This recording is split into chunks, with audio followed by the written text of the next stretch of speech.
अच्छा जी, अब हम लोग आ गए हैं तकरीबन जो है उसके लास्ट टॉपिक के ऊपर। तो वेस्कुलाइटिस जो है वो हमने 3 पैटर्न्स में डिस्कस किया कि इसके अंदर लार्ज वेसल्स कौन सी थी, मीडियल वेसल्स का इन्वॉल्वमेंट की वजह से कौन से वेस्कुलाइटिस थे, और अब हम लोगों ने बात करना है कि अगर स्मॉल वेसल्स इन्वॉल्व होती हैं जैसे आर्टीरियोल्स हो गई, कैपिलरीज है, वेन्यूल्स हो गई, तो इसमें कौन कौन सी टाइप का वेस्कुलाइटिस आएगा। तो इसके अंदर मैंने पहले भी बताया कि 3 है। स्मॉल से याद रखो कि एक इसके अंदर कौन सा होता है, माइक्रोसिस्टिक पोली एंजाइटिस होता है, ठीक है, माइक्रोसिस्टिक पोली एंजाइटिस होता है। दूसरा हमने कहा था GPA होता है जिसको हम कहते हैं ग्रैनुलोमेटस विद पोली एंजाइटिस, ठीक है।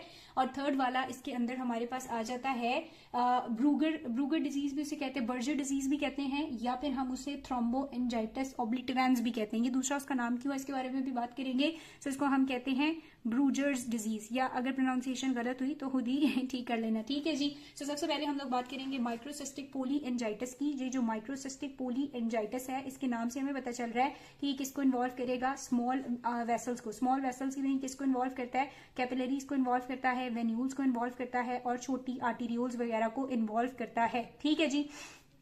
इतना ज्यादा नहीं है, बस इसमें एक दो गिनी चुनी बातें हैं। गिनी चुनी बातें ये आपने याद रखनी है कि जो माइक्रोसिस्टिक है, एम से पीछे एन है, तो एन से याद रखना है कि इसमें नेक्रोटाइजिंग ग्रैनुलोमेटस होता है। क्या होता है, नेक्रोटाइजिंग ग्रैनुलोमेटस होता है, यानी उसके अंदर नेक्रोसिस जो है वो होती है, ठीक है। इसको हम हाइपर सेंसिटिविटी वाला वेस्कुलाइटिस भी कहते हैं, या ल्यूकोसाइटोक्लास्टिक वेस्कुलाइटिस भी कहते हैं। ये इसके दूसरे दो नाम है।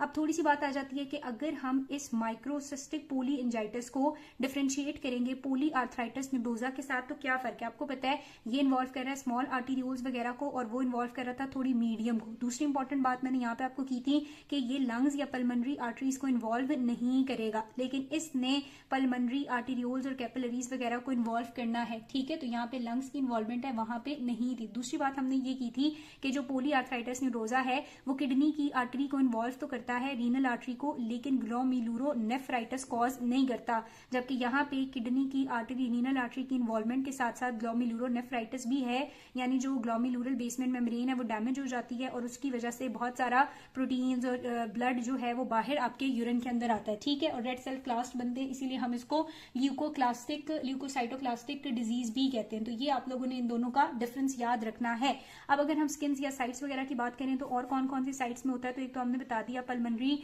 आर्टीरियोल्स में भी होता है, रीनल कैपिलरीज वगैरह को भी इन्वॉल्व करता है। उसके अलावा ये बहुत सारे वाइड वैरायटी ऑफ एरियाज को, यानी स्किन को इन्वॉल्व करता है, म्यूकस मेम्ब्रेन्स वगैरह को इन्वॉल्व करता है, ब्रेन को इन्वॉल्व करता है, हार्ट को इन्वॉल्व करता है, GIT को इन्वॉल्व करता है, उसके अलावा मसल्स वगैरह को भी इन्वॉल्व करता है, ठीक है।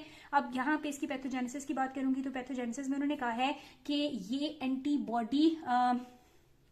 एंटीजन एंटीबॉडी मेडिएटेड होता है, यानी इसके अंदर बहुत सारी एंटीजन के अगेंस्ट एंटीबॉडीज बनती हैं। अब वो एंटीजन कोई ड्रग भी हो सकती है, कोई माइक्रोबियल एलिमेंट भी हो सकता है, या कोई प्रोटीन भी हो सकता है, और ज्यादातर इसके अंदर जो है वो एनका एसोसिएटेड होता है। अभी हम लोगों ने इनमें कहा था कि ये एनका एसोसिएटेड नहीं है ना, लेकिन ये जो है ये हमारे पास क्या है, एनका एसोसिएटेड होता है। इसमें जो हमने पढ़ी थी एंटी न्यूट्रोफिलिक साइटोप्लाज्मिक एंटीबॉडीज बनी हुई होती है, और एनका हमने कहा था 2 तरह का होता है। तो इसमें कौन सी बनती है, MPO एनकाज इन्वॉल्व होती है। तो ये आप लोगों ने MCQ के लिहाज से याद रखना है कि जो माइक्रोसिस्टिक पोली एंजाइटिस है इसके अंदर MPO एनकाज पैथोजेनेसिस को कंट्रीब्यूट करती हैं।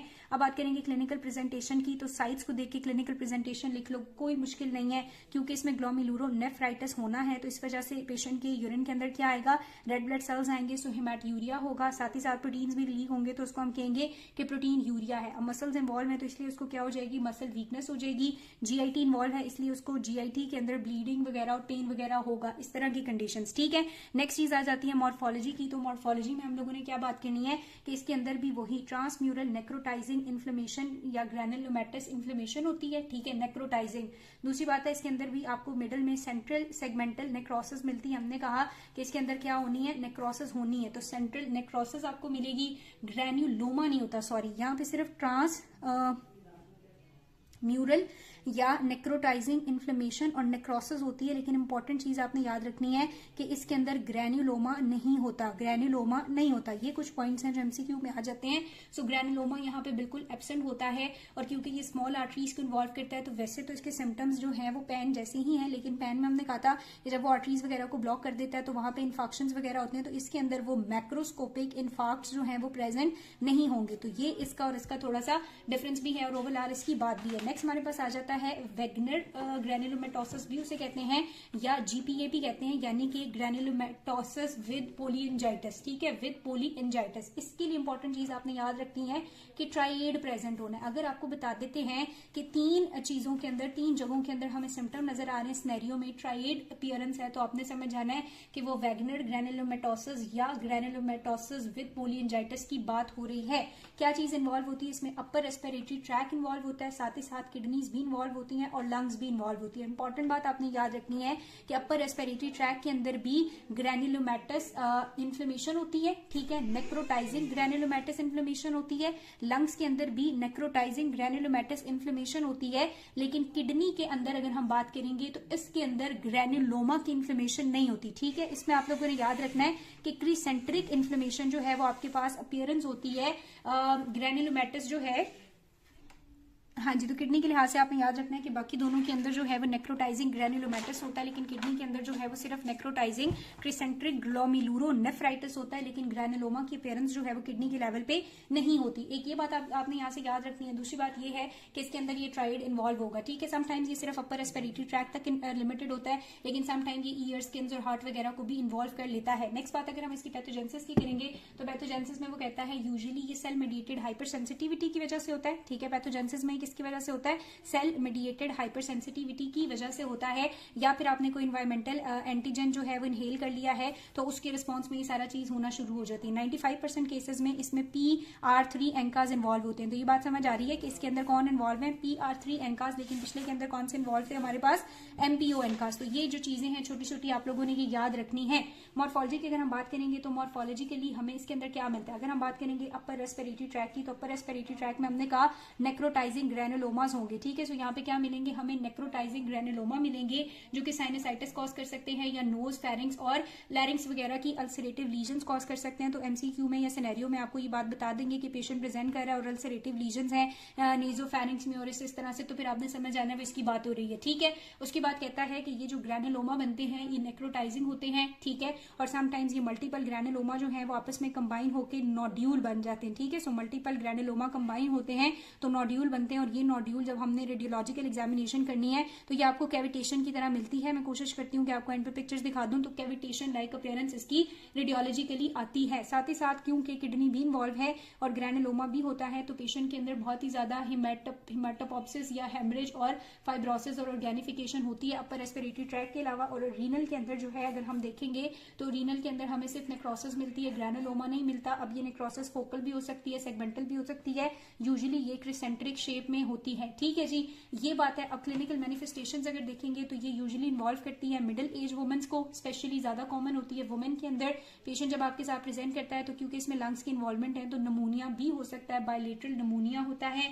उसके अलावा अगर हम उसकी रेडियोलॉजिकल पिक्चर देखेंगे तो लंग्स के अंदर आपको कैविटेशंस अपीयर होंगी। नेजो फेरिंग्स के अंदर नेजो फेरिंग्स लीजन्स भी हो सकती हैं। रीनल में हिमैट यूरिया और प्रोटीन यूरिया होता है और कुछ नॉन स्पेसिफिक साइंस भी हो सकते हैं। इसके ट्रीटमेंट के लिए हम स्टेरॉइड या साइक्लोफॉस्फेमाइड या ट्यूमर नेक्रोटिक फैक्टर इनहिबिटर देंगे तो वो भी ट्रीट कर सकते हैं। और इसमें हाई लैप्स होता है, हाई रिस्क होता है बहुत से तरह लैप्सिंग के लिए, तो शायद ये मैंने इतना अच्छा लिखा नहीं है साथ साथ। लेकिन ये क्या है हमारे पास ग्रैनुलोमेटस विद पोलीएंजाइटिस किसकी वजह से होता है? ये PR3 एनकास की वजह से होता है। सेल मेडिएटेड इम्यूनिटी इसमें एक्टिव हुई भी होती है यूजुअली किसी एनवायरमेंटल एंटीजन को इनहेल करने के बाद। इसमें ट्राइड है, अपर रेस्पिरेटरी ट्रैक, किडनी और लंग्स इन्वॉल्व होती हैं। किडनी के अंदर ग्रैनुलोमा नहीं होता, बाकी दोनों के अंदर नॉन नेक्रोटाइजिंग ग्रैनुलोमेटस इन्फ्लेमेशन आपको मिलती है। और ये जो है वो कुछ इसके स्पेसिफिक साइन है। लास्ट और हमारे पास रह जाता है वो वाला ब्रूगर। ठीक है, ब्रूगर डिजीज जो है बर्जर डिजीज है यार, या जो ब्रूगर है या जो भी है। ठीक है, तो ये लास्ट हमारे पास रह गया है बर्जर डिजीज। इस बर्जर डिजीज का दूसरा नाम क्या है? थ्रोम्बोएंजाइटिस ऑब्लिटरेन। क्या नाम है इसका? Thromboangiitis obliterans. बताती हूँ।